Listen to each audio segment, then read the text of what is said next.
안녕하십니까? 인문학 강좌를 맡은 성균관대학교 최영갑입니다.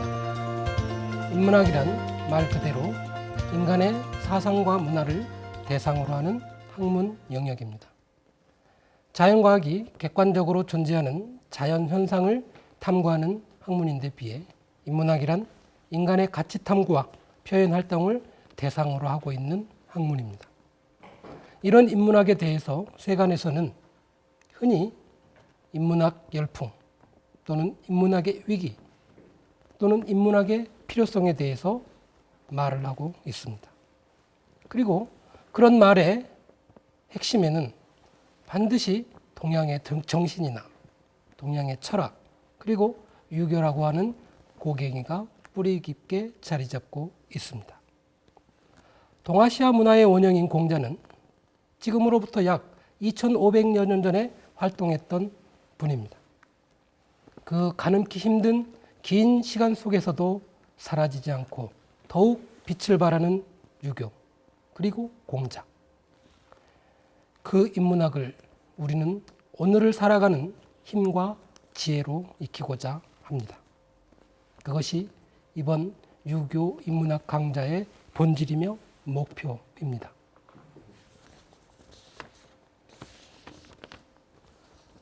논어 제일 첫머리인 하기편에는 하기 시습지면 불역여로와라는 말이 나옵니다. 즉 배우고 때로 익히면 또한 즐겁지 아니한가 라고 하는 말입니다. 그것은 공자가 그만큼 학문을 중시했다는 것을 뜻하기도 합니다. 다른 부분에서는 대부분 겸손했던 공자가 학문에 대해서만큼은 그 누구에게도 양보하지 않는 호학정신을 가진 사람이었습니다.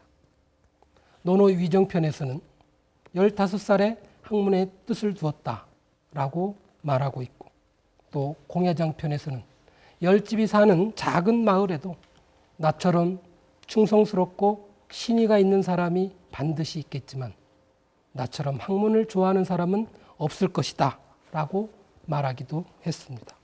15세에 학문에 뜻을 두었다니 요즘으로 말하면 겨우 중학교 2학년 나이에 불과한 일이니 결코 쉬운 일은 아니었을 겁니다. 주역을 읽을 때는 가죽끈이 3번이나 끊어질 정도로 읽었다는 위편 3절의 고사를 만들어내기도 했습니다. 이것은 바로 공자의 학문에 대한 열을 단적으로 보여주는 말일 것입니다. 그런데 공자가 말하는 학문은 단순하게 글을 읽거나 지식을 함양하는 것을 말하는 것은 아닙니다. 정확하게 말하면 인간으로서 마땅히 행해야 할 일을 실천하고 여유가 있으면 학문을 하라는 것이 바로 공자의 생각이었습니다. 이러한 이야기는 오늘날 우리가 말하는 지식 위주의 공부를 말하는 것은 아닙니다. 지식보다 더 중요한 것이 바로 인간의 도리를 다하는 것이고 그것을 몸소 실천하는 것이 진정한 학문이라는 것입니다. 공자는 오히려 지식이 많으면서 겸손하지 않거나 남을 배려하지 않는 사람이 더 문제라고 말씀했습니다. 논어에는 사실 많은 이야기가 담겨 있습니다. 그러나 그것들은 모두 실천이라고 하는 한 단어로 귀결됩니다. 송나라의 학자인 정자도 논어를 읽을 때에 논어를 모두 다 읽고 하나도 변하지 않는 그런 사람도 있고 논어를 다 읽고 난 뒤에 그 중에서 한두 가지만 깨닫고 즐거워하는 사람도 있고 또 논어를 읽고 전체적으로 기뻐하는 사람도 있고 또 어떤 사람은 손이 발이 절로 춤추는 것도 잊어버릴 정도로 기쁨에 찬 사람도 있다라고 말을 했습니다. 이것은 깨우침과 실천의 깊이에 차이가 있음을 말하는 것입니다. 실천이 없는 지식은 공허하고 실천이 없는 말은 쓸모없는 이야기에 불과합니다. 이런 실천의 바탕은 바로 도덕에 있고 교육이나 정치도 모두 도덕적 실천을 향해 나아가야 합니다. 모쪼록 이번 유교 인문학 강좌가 지식의 충족에 그치지 않고 더 깊은 사유와 실천의 세계로 나아가는 단단한 디딤돌이 되기를 바라며 이제 이 유교 인문학 강좌를 열겠습니다. 감사합니다.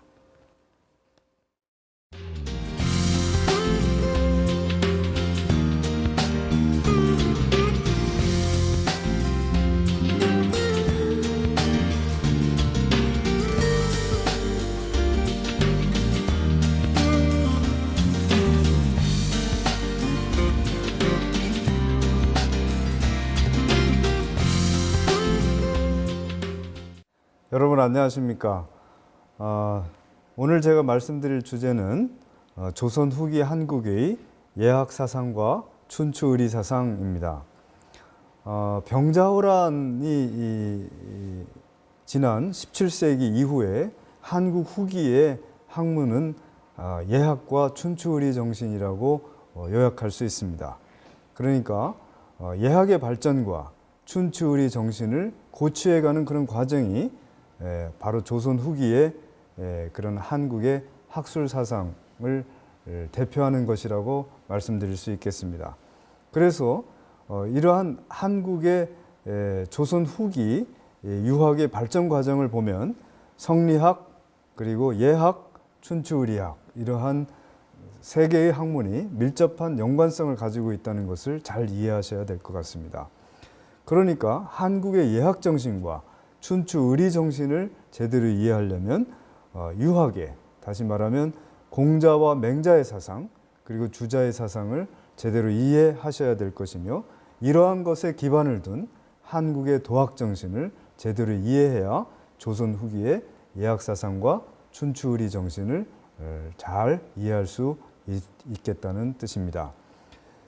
공자의 인사상과 예사상, 인간은 모두 어질다, 그리고 그런 어진 세상을 만들어야 한다는 예사상, 그리고 맹자의 성선론과 왕도사상, 모든 인간은 선하며 그러한 모든 인간들이 선하게 살 수 있는 세상을 만들기 위해서 정치를 해야 한다는 왕도사상, 그리고 주자의 그러한 인사상과 성선사상을 체계적으로 설명한 성리사상과, 그리고 그러한 정신을 표방하는 그러한 도학사상, 이러한 것들을 잘 이해하셔야 바로 예학사상과 춘추의리 정신을 잘 이해하실 수 있는 겁니다. 바로 한국의 예학과 춘추의리 사상은 조선의 도학 정신이며 선비 정신이며, 그러한 사상을 기반으로 새로운 시대를 개척해 가려고 했던 그런 의도였다는 것을 생각해야 될 것 같습니다. 유학의 핵심은 두 가지입니다. 첫째는 모든 인간은 존엄하다. 모든 인간은 존엄하게 대접받아야 한다. 그런 것이 첫 번째 핵심이고요.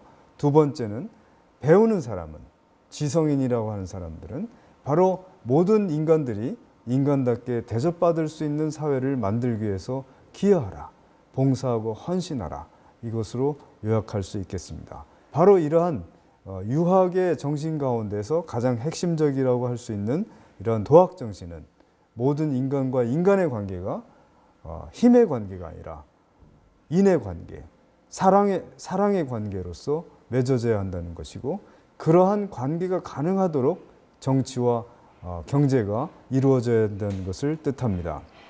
따라서 모든 엘리트들의 사명은 수기치인으로서 내가 사는 세상을 보다 살기 좋은 세상으로 만들기 위해서 나를 바르게 하고 다른 사람에게 봉사한다라고 하는 그런 정신으로 요약될 수 있습니다. 바로 이러한 정신이 바로 한국의 도학 정신의 계승이고 한국의 지성사의 핵심이라고 볼 수 있겠습니다. 바로 이러한 지성의 전통을 이어서 퇴계와 율곡 선생이 16세기에 나오신 것이고, 퇴계와 율곡 선생의 제자들이 바로 춘추의리학, 예학 이러한 사상들을 주도해간 그런 실질적인 장본인들이었습니다. 성리학에서 인간은 어질고 착하다라고 하는 학설을 세우고, 예학으로서 사람은 자발적으로 덕자를 높이며 약자에게 양보하고 인정에 기반한 질서를 운영할 수 있다라고 하는 확신, 그리고 춘추와 의리학으로서 인과 의를 좋아하고 불의를 배격해야 하며 인의를 행하는 자가 바로 왕이며 군자이며 문명세계이고 인의를 저버리는 자가 패자이며 소임이며 야만이라고 하는 가치관을 분명하게 정립하려고 했던 것입니다. 그래서 성리학을 통해서 인성은 곧 천리이며 마음은 바로 인간의 본성과 감정을 주도해야 하며 인심과 도심으로서 인간의 마음을 구분하여 설명하려고 했고 천리와 인욕으로서 인간의 가치관을 분명히 하려고 했으며 정성스러움과 공경함으로써 자신을 수행하려고 하는 방도를 제시했던 것이며 천리를 보존하고 인간의 마음을 바르게 하려고 하는 것을 핵심적인 기조로 삼았던 것입니다. 또한 예학을 통해서 인간의 본성에 내재한 측은지심과 사양지심이라고 하는 인간의 감정을 기반으로 한 사회를 구현하려고 했던 것이며 그리고 그러한 인간의 인정에 기반으로 한 예제 질서를 통해서 인간다운 생활이 가능하도록 하는 그런 방침을 실현하려고 했던 것입니다. 바로 이러한 가운데 주목했던 것이 바로 가례이며 관혼상제를 기반으로 해서 종법사회를 구현함으로써 혈연관계에 의한 공동체를 구성하려고 했던 것입니다. 또한 당시에 병자호란 이후에 전 세계를 가장 대표하는 강국이었던 무도한 청나라에 대해서 조선이 어떻게 대해야 할 것인가 하는 국가의 방침을 제시하였던 것이며 그런 춘추에 담긴 뜻은 바로 인도주의와 왕도를 높이고 패도를 천하게 여기며 그리고 인의를 추구하는 군자를 높이고 인의를 저버리고 배반하는 소인을 반대하며 그리고 그러한 문명 질서를 높이고 그러한 것을 반대하고 침해하는 야만 세계를 저버린다는 배척한다라고 하는 그런 매서운 정신이 바로 내재해 있는 것입니다. 바로 이러한 학문이 필요했던 조선 후기의 시대 배경으로서는 17세기 초에 임진왜란과 병자호란이 이제 끝난 직후였었고요. 그 다음에 병자호란이 끝난 뒤에 명청이라고 하는 두 강국이 교체되면서 조선이 어떻게 당시의 청나라를 대할 것인가 하는 그런 국정의 기조에 있어서 어떤 북벌론이 대두되고 이런 복수 설치를 해야 된다라고 하는 그런 의식이 일어나고 있었고요. 그리고 국가의 국가의 그 전례 문제가 일어나서 예속 논쟁이 일어나고 그리고 양란 이후에 사회가 급격히 재편되어 가면서 새로운 학술 사상이 필요했던 이유이기도 합니다. 이러한 가운데 이제 16세기에 발달한 성리학 그리고 도학 정신 이런 선비 정신 이런 거에 의해서 이제 17세기 들어오면은 사림들이 대거 국가의 근간이 되게 되었고 이 사림들에 의한 사회 정치의 새로운 그 판이 만들어지는 상황이었습니다. 그래서 이런 사림들은 사회 정치적인 사상으로서 교화를 중시해서 교육을 통해서 점진적으로 사회를 변화하는 것을 모색해 갔고요. 그 다음에 자치적인 사회 질서를 추구해서 향촌을 자치적으로 운영하기 위해서 사창제나 요양소와 향약 등을 실시해 갔습니다. 또한 종법사회를 구현하기 위해서 사회 조직과 가족 조직을 동일한 맥락에서 보고 정치 제도와 가족 제도를 동일한 논리로 인식하는 군사부일체의 원리를 가지게 되었고 또한 개인의 수신과 가정에 있어서의 효를 중시함으로써 개인의 인격 완성과 효를 통한 가문의 유지 및 발전을 추구하는 기풍이 만들어지게 되었습니다. 또한 이런 산림학자 양반의 생활문화도 점진적으로 오늘날 우리가 생각하는 그런 양반의 생활문화가 정립되는 그런 시기였는데요. 그런 조선 양반은 관료 양반이기보다는 이렇게 관료로 나가지 않고 각 지역에서 학문과 교육을 통해서 영향력을 미치는 산림학자 양반을 지칭하는 그러한 개념으로 자리 잡게 되었습니다. 또한 그러한 관료 생활과 상관없이 그런 각 지역에서 그런 인격과 덕망으로 존경받는 그런 유림을 지칭하는 그런 사람들입니다. 그리고 또 병자호란 이후에 이런 청나라의 굴욕을 피해서 정치계에서 떠나서 각각의 고향으로 낙향한 그런 살림으로 되는 분들도 많이 있었습니다. 그러한 이 살림들은 그런 의미에서 살림이라고 하는 새로운 개념으로 변화되어 갔습니다. 이분들은 윤리 도덕을 지키고 학문 교육에 매진하면서 춘추대의를 선양하며 예의 염치를 고취하고 충효와 절의를 숭상하는 그런 것들을 수호하는 그러한 기본적인 세력들이 되었습니다. 그러한 사상의 기저에는 유교 사상에서 말하는 인도인, 인의예지 사덕을 자각하고 실천할 것을 추구했으며 어질고 바른 인성, 어질고 바른 삶, 어질고 바른 정치를 지향하면서 이황 선생과 이 선생을 계승해서 그분들의 학문과 정신을 이런 예의 정신으로 결실을 맺고자 했습니다.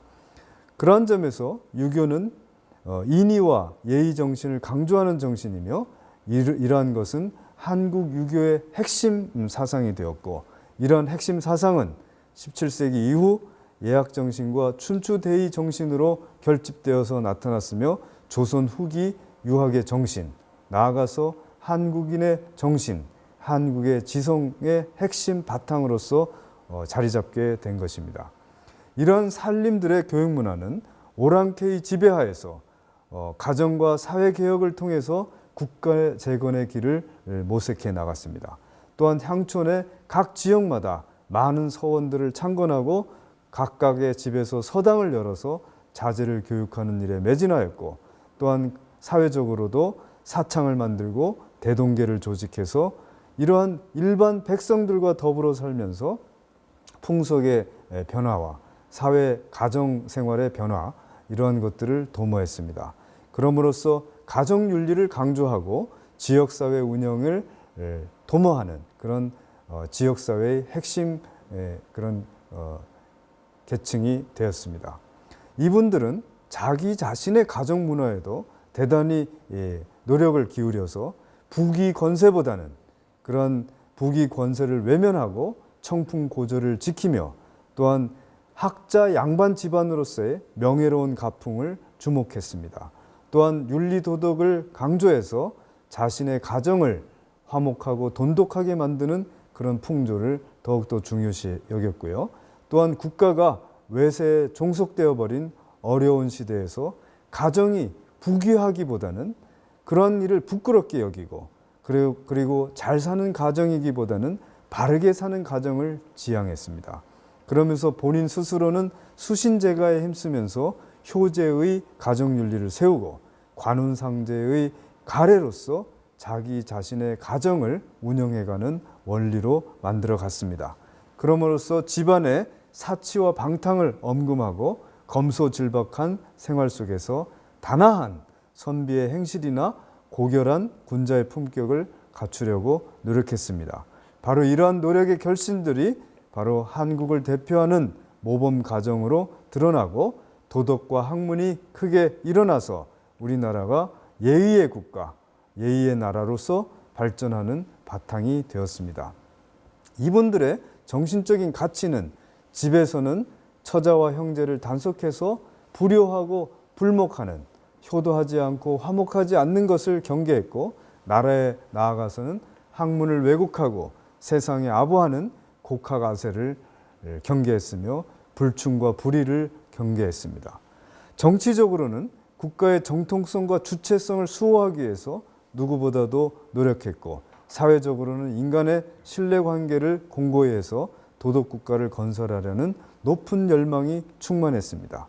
다시 말하면 이러한 살림학자 양반의 정신문화는 당시대의 정신문화로서가 아니라 그 이후로도 한국의 정신문화의 바탕이 되었다는 것을 알 수 있습니다. 바로 이러한 바탕하에서 예학이 발전하였던 것입니다. 바로 예학의 핵심이라고 할 수 있다는 것은 사람의 어진 마음을 바탕으로 인정사회를 만들어 가야겠다라고 하는 정신이 충만한 학문입니다. 특히 가정의 예절을 바탕으로 인생과 가정의 품격을 높이고 사회와 국가와 세계 인류의 그런 평화와 질서를 추구하고자 했던 학문입니다. 바로 이러한 점에서 한국은 문화국가라고 말할 수 있고 예의의 국가라고 말할 수 있고 한국의 문화는 세계적으로 어디에도 부끄럽지 않은 그러한 인도주의를 지향하는 국가라고 말할 수 있겠습니다. 예학은 이러한 한국의 도학을 그런 수기 치인의 정신을 계승해서 엄격하게 자기 자신을 수양하고 왕도 정치를 실현하겠다라고 하는 예치 정신을 실현하려고 하는 정신이고 학문이었다는 것입니다. 이러한 그 예학에 있어서 가장 중요한 전제는 소학과 가래라고 하는 책입니다. 바로 소학은 인간이 일상생활을 하면서 내가 어떻게 살아야 되겠는가 하는 점을 밝힌 책이고, 가래라고 하는 것은 내가 일상적인 가정 문화를, 가정의 운영을 어떻게 해야 되겠다라고 하는 그러한 원리에 관한 책입니다. 바로 이렇게 주자학과 가래를 중심으로 하는 예학으로서 당시대의 생활 문화를 만들어 가려고 한 그런 것이며, 바로 이런 것이 17세기 이후 한국의 사림과 살림들의 가장 중요한 관심사였던 것입니다. 그러면 한국의 예학이 어떤 것의 내용으로 하고 있는 것인가를 말씀드리겠습니다. 보통 예학이라고 하는 것은 일반 사람들이 그런 가래의 각종 의례를 행하는 이유를 알고 행할 수 있도록 하는 것을 학문화한 것입니다. 가래의 관원상제를 예를 중심으로 성리학적인 종법을 정립해서 양난 이후에 무너져버린 사회 질서를 혈연 조직으로 재구성하려고 했던 그런 백성의 삶을 위한 그런 생활 문화라고 할 수 있겠습니다. 그럼으로써 그러한 것을 정립하기 위해서 그 이전 시대의 모든 예제와 예문화를 학술적으로 고증하고, 또는 주자 당대에 만들어진 주자의 가래를 당시대에 맞도록 재구성하고 조정하는, 또 보완하는 그런 학술적인 노력을 통해서 당시의 시속에 맞는, 시대의 상황에 맞는 예제를 만들기 위해서 수백 년 동안 노력을 했던 것입니다. 또한 그런 예에 입각한 정치를 주장해서 국가 사회 전반에 걸쳐서 각종 전례 문제나 의례 문제에 관해서 적극적으로 의견을 개진하고 하는 그런 참여를 하였으며, 천리를 보존하고 인욕을 제거한다라고 하는 극기복례 정신으로 각종 왕실의 전례 문제에 있어서 왕통은 덕위일치에 의한 왕도 사상을 우선시해야 한다는 도학 사상의 본령을 견지하려고 했습니다. 이러한 조선 예학의 발전은 퇴계와 율곡 선생의 조선 성리학의 성립에 뒤이어 일어났다는 것을 중시할 필요가 있습니다. 바로 한국의 자주적인 조선 성리학을 바탕으로 바로 한국의 자주적인 조선 예학이 성립되었던 것입니다. 따라서 조선의 예학은 한국의 자주적인 문화를 형성했던 것이라고 볼 수 있고요. 그런 예학은 성리학적 이념을 구현함으로써 어진 본성, 어진 인간의 관계, 어진 국가를 만들어 가겠다라고 하는 의지의 표현이고, 그런 점에서 한국의 17세기, 18세기는 예학의 시대라고 해도 과언이 아니게 되었습니다. 원래 이 가래라고 하는 것은 12세기 중국의 송나라의 그런 학자들에 의해서 만들어진 가래에 기반을 합니다. 바로 한국의 사림들은 이런 가래를 재검토해서 한국 사회에 맞도록 재정비하려고 한 것이고요.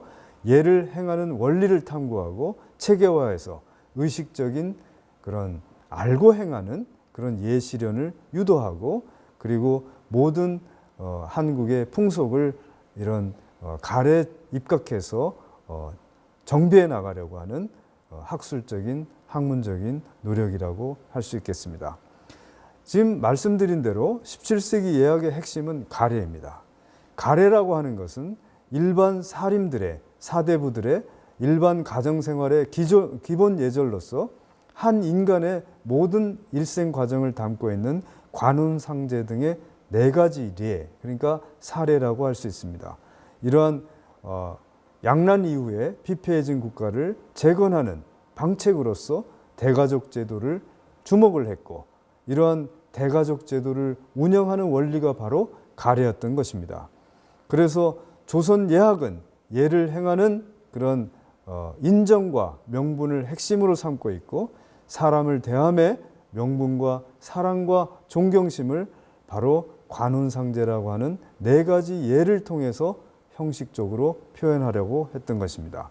따라서 예학 정신은 왕도를 높이고 패도를 반대한다라고 하는 춘추 정신과 직결되어 있는 것이며, 성리학을 통해서 인간다움의 기준을 세우고 진리를 내재화해서 인간다움을 행한다는 그런 예학 정신은 바로 이 이후에 한국의 지성과 또 사림들에게 지속적으로 전수되어졌던 것이며, 조선이 망할 때까지, 그리고 지금 한국 문화의 기본에 이르는 그러한 바탕을 이루고 있는 것입니다.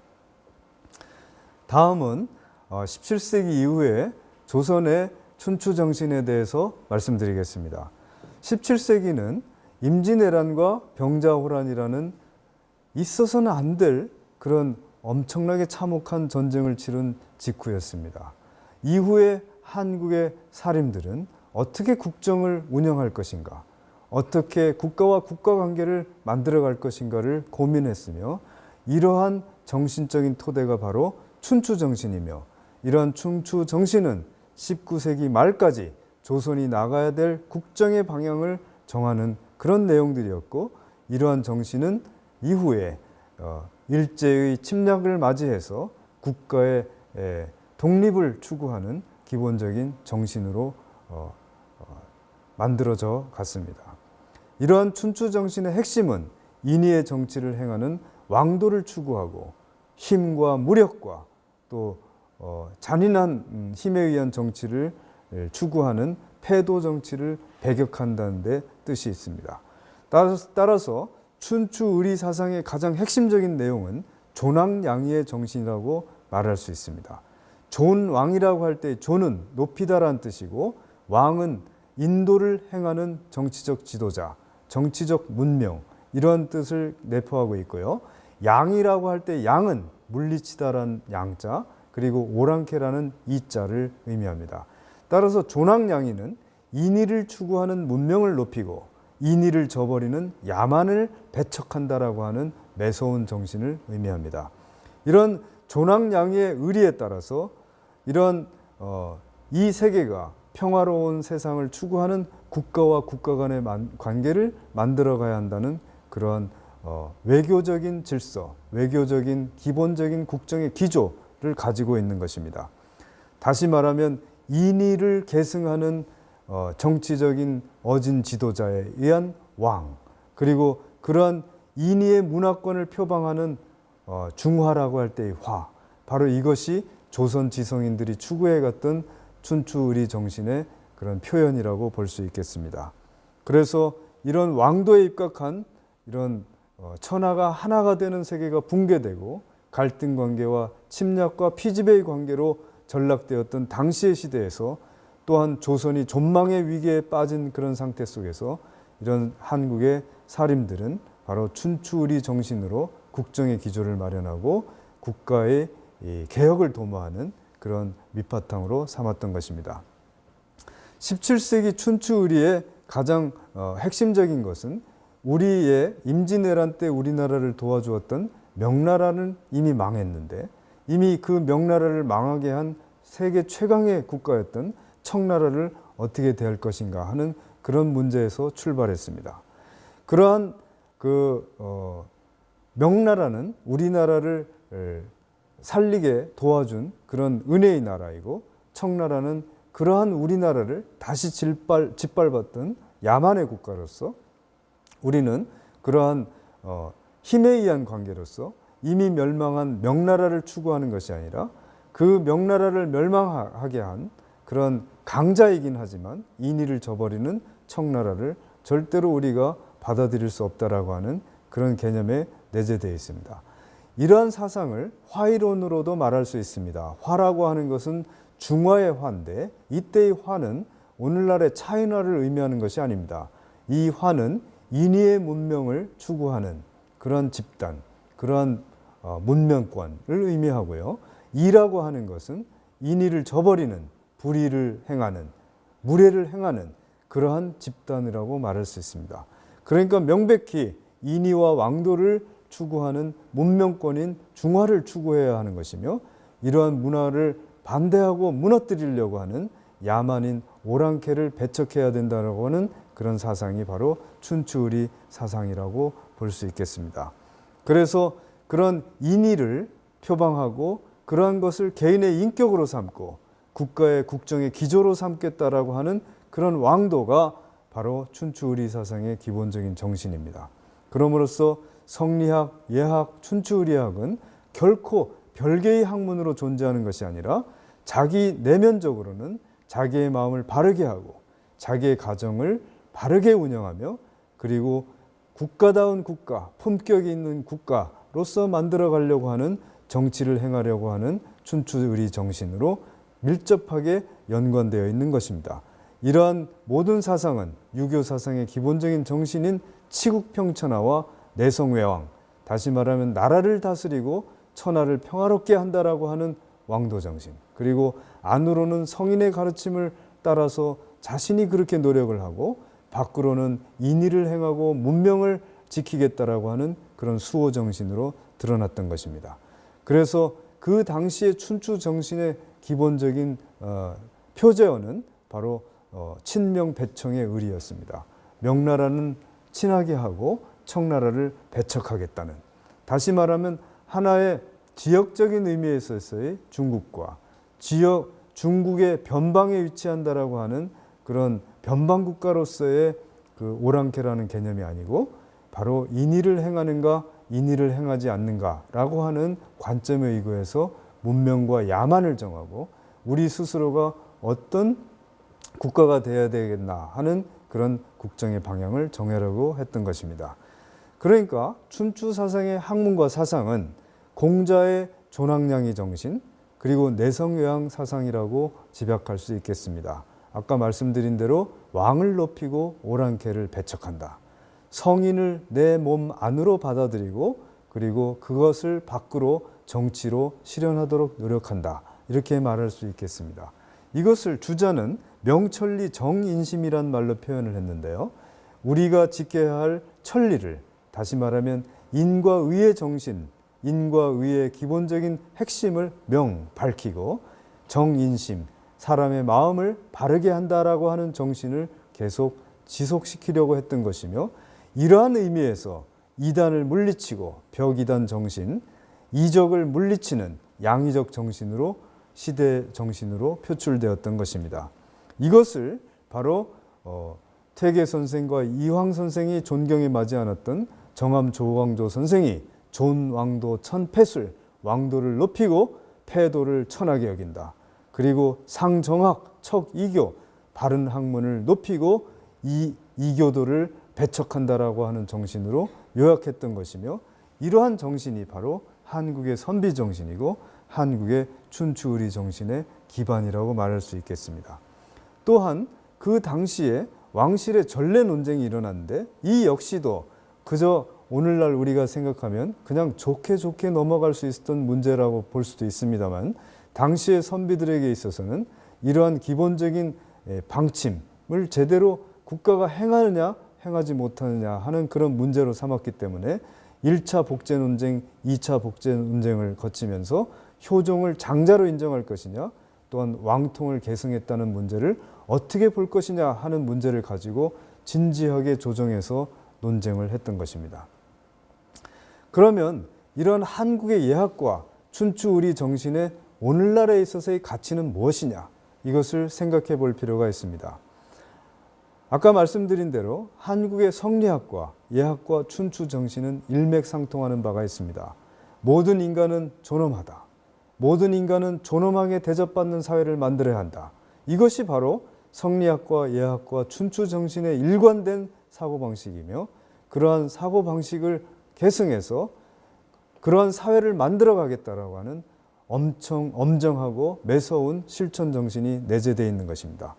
그래서 맹자가 말한 바와 같이 힘을 쓰되 어진 채 하는 그러한 소인배들을 물리치고 덕을 써서 모든 사람들에게 봉사하고 그런 헌신을 하는 그런 군자를 높이겠다라고 하는 정신이 내재되어 있는 것이며, 그것이 바로 왕도와 패도라고 하는 말로 표현되어졌던 것이며, 무력이나 폭력이나 금권이나 권력이나 학력이 지배하는 그런 것에 기초한 힘이 지배하는 세상이 아니라 사랑과 믿음과 배려와 봉사를 행한다라고 하는 덕을 존중하는 사회를 만들겠다라고 하는 것이 이러한 사고방식의 밑바탕에 일관되게 깔려져 있는 사고방식이라고 할 수 있겠습니다. 따라서 한국 유교 문화에 대한 인식 변화가 필요합니다. 과거에는 성리학을 공리공담이라고 하고 예학을 허례허식이나 법문용례라고 하였으며 춘추의리학을 근대화에 저해한 쇄국정책의 바탕사상으로 이해하는 경향이 없지 않아 있었습니다.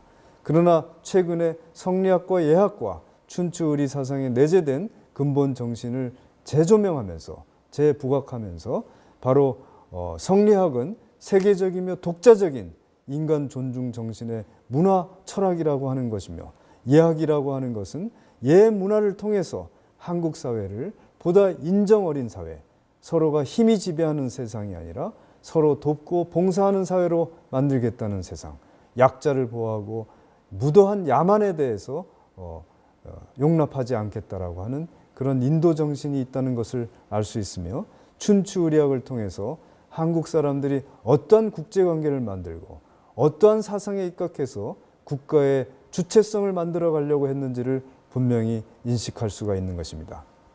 따라서 인의에 기반한 인도주의 정신, 그리고 도와 덕에 기반한 인간 삶의 원칙, 그리고 예에 기반한 사회 운영의 원칙, 그리고 왕도에 입각한 국가 정치와 국제사회에 있어서의 원칙, 이런 것들을 우리 도학 선비들은 일관되게 추진해 나갔던 것이며, 이러한 것들을 통해서 결국에는 인의가 행하는 문화, 인의가 행해지는 세상을 구현하기 위해서 노력한 것이며, 인간 존중의 사회를 지향함으로써 신이나 돈이나 사상이 인간을 지배하고 억압하는 세상이 아니라, 그러한 것들이 주인이 아니라 인간 자신이 주인이 되는 세상, 그러한 세상을 만들기 위해서 그러한 정치를 행하고 그러한 경제를 행하고 그러한 교육을 행하겠다라고 하는 일관된 사상이 내재되어 있던 것이며, 이러한 사상은 앞으로 21세기에도 한국이 어떠한 국가가 될 것이냐, 또한 동북아 질서가 급변하는 가운데에서 한국의 국정의 기조를 어떻게 할 것인가 하는 데에서도 커다랗게 가르치는 그런 내용이 있는 바라고 생각됩니다. 강대국의 패권주의에 대해서 주체적인 사상으로 일관되게 저항하며 자기의 국정의 주권을 지키고, 또한 자주 독립 정신의 정신적 기조가 될 것이며, 이러한 것은 개인의 인생, 그리고 자기가 살고 있는 가정, 자기가 담당하고 책임지는 국가의 기본적인 노선이며 미래에 대한 전망을 제시해 준다고 할 수 있겠습니다. 이상에서 말씀드린 것처럼 한국의 조선시대의 학문은 모든 것이 다 밀접한 연관관계를 맺고 있습니다. 16세기까지 태계 이황 선생과 율곡 이이 선생에 의해서 발전한 한국의 성리학 사상, 그리고 17세기 이후에 양난 이후에 벌어진 국가의 폐단과 그리고 전 국가적인 위기 상황 속에서 어떻게 국가를 재건하고 지역사회, 향촌사회를 재건할 것인가 하는 그런 문제에 대한 대답으로서의 예학, 그리고 세계 질서가 새롭게 재편되어가는 과정 속에서 국정의 방향을 어떻게 지향해 갈 것인가 하는 그런 점에서 나온 춘추의리 정신, 이런 것들은 한국 후기의 지성사의 기본적인 맥락일 뿐만 아니라 한국의 대표하는 그런 지성의 바탕이라고 말할 수 있겠습니다.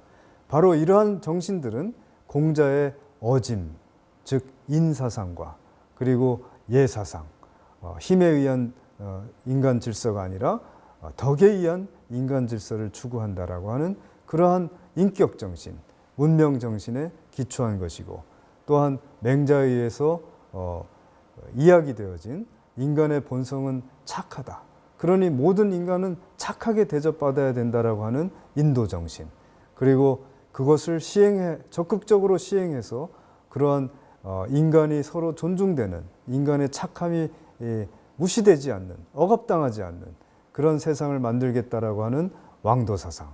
이러한 것들을 체계적으로 학문적으로 정리해서 인간의 본성은 천리와 같다. 다시 말하면 인간은 모두 다 하늘처럼 존중되어져야 한다는 성리사상. 그리고 그러한 것이 어떤 경우에도 무시되거나 억압당하지 않아야 하며 그러한 세상을 만들기 위해서 자기 자신을 보다 엄격히 절제하고 학문을 추구하며 세상에 나아가서 도를 실현하겠다라고 하는 도학사상으로 연결된 바로 주자사상. 이런 것들이 바로 한국 후기 사상을 관통하고 있는 그런 일관된 선비정신, 또 도학정신이라고 말할 수 있겠습니다. 다시 말하면 한국의 모든 학문과 사상은 인간을 존엄하게 대접해야 한다. 그리고 모든 사람은 학문을 하건 정치를 하건 어떤 일에 임하든 간에 모든 사람이 다 인간답게 존중되고 존중하는, 또 인간답게 대접하는 그런 세상을 만들기 위해서 기여하고 봉사해야 한다는 그러한 인생의 방침, 그리고 국가 운영의 기조, 교육의 방침, 사회 운영의 방침, 이러한 것들을 그대로 내재해야 한다고 볼 수 있겠습니다. 오늘날 산업사회, 자본주의 사회가 강력히 우리 생활을 지배하고 있고 신자유주의 시대가 우리 시대를 장악하고 있지만 그러한 힘보다 사람을 존중해야 한다는 정신, 그것이 바로 학문과 교육, 정치의 기본적인 일관적인 베이스로서 바탕으로 삼아야 된다라고 하는 그런 인도주의 정신은 아무리 강조해도 모자람이 없는, 지나침이 없는 그런 고귀한 가르침이라고 할 수 있겠습니다.